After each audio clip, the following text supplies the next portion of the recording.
أما بعد فأعوذ بالله من الشيطان الرجيم بسم الله الرحمن الرحيم قال الله تعالى فبأي آلاء ربكما تكذبان وقال رسول الله صلى الله عليه وسلم اغتنم خمسا قبل خمس وحياتك قبل موتك وفرغك قبل شغورك وصحتك قبل مرضك وغناك قبل فقرك আলহামদুলিল্লাহ সমস্ত প্রশংসা মহান রবের দরবারে সকলেই শুকরিয়া আদায় করি আলহামদুলিল্লাহ এবং দরুদ ও সালাম বর্ষিত হোক রাসূলের উপর সকলে বলি সাল্লাল্লাহু আলাইহি ওয়াসাল্লাম।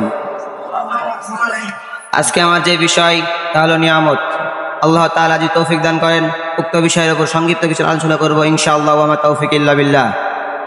সম্মানিত উপস্থিতি, আমাদের চারপাশে আল্লাহ তাআলা অনেক নিয়ামত দিয়ে পরিপূর্ণ করে দিয়েছেন। আমরা যেদিকে তাকাই না কেন আল্লাহ তাআলার নিয়ামতে পরিপূর্ণ হয়ে আছে। আল্লাহ তাআলা এই সম্পর্কে পবিত্র কোরআনের মধ্যে স্পষ্ট করে বলে দিয়েছেন ফাবিআইয়ি আলাই রাব্বিকুমা তুকাযিবান, তবুও কি তোমরা আমার নিয়ামতের শুকরিয়া আদায় করবে না? আল্লাহ তাআলা এখানে বলতেছেন আমি তোমাদের এত নিয়ামত দিলাম, আমি তোমাদের সবকিছু পূর্ণ করে দিলাম, তবুও কি তোমরা আমার নিয়ামতের শুকরিয়া আদায় করবেন না?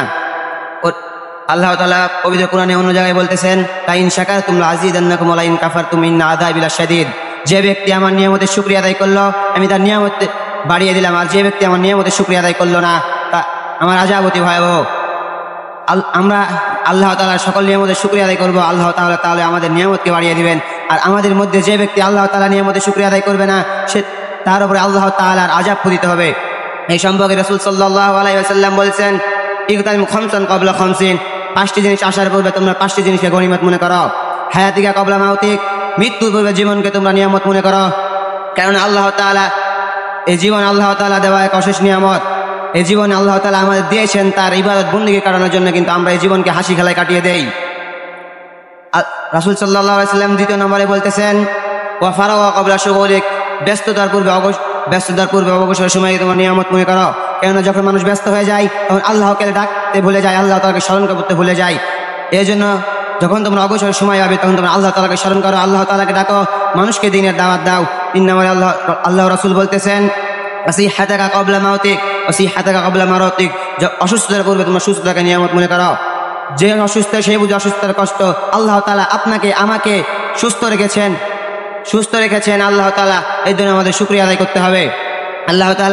আল্লাহ রাসূল 4 নম্বরে বলতেছেন ওয়া গিনাকা ক্বাবলা ফাকরিক, দরিদ্র হওয়ার পূর্বে ধনী হওয়াকে তোমরা নিয়ামত মনে করো, কেননা আল্লাহ তাআলা আপনাকে আমাকে যে ধন সম্পদ দান করেছেন, আমরা খেতে পারছি, আমরা পড়তে পারছি, কিন্তু আমাদের অপর ভাইরা খেতে পারে না, পড়তে পারে না, থাকার জায়গা নেই।